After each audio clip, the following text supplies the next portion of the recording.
কোন জায়গার শিঙি? দেশি? কাতারের মাছ। দেশি মাছ নাকি? না না কাতারের। কোন জায়গার শিঙি? কাতার। বল একটু কোন জায়গার শিঙি? বললাম কাতার। না কাতার বললি কি করে লক্ষণদের কেন্দ্রে? এত বড় বড়?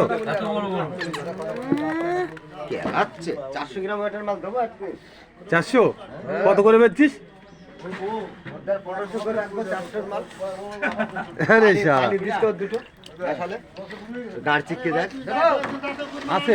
ওরকম দুটো দেবো তো? পাবে পাবে তো অবশ্যই। দেবো তো? কত করে? ওই তো 1500 1200 টাকা করে নিয়ে গেন দুটো দিয়ে গেন।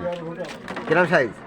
ওই যে তুই যা বললি 400 ওয়েটের। হ্যাঁ এবছরে নাও খাতি একটু একটু কম খেঁচা মারো, একটু কম খেঁচা মারো। 400 ওইটা একটা টানি মেবে নেবো, আমি খাতি নেবো। হ্যাঁ 1200 টাকা এই দেখো আমাদের টাকা হ্যাঁ। করে দেবে 1500 লাগবে বল তাহলে তোর ম্যানেজ করতে পারবি কিন্তু 1500 কোন মিনিট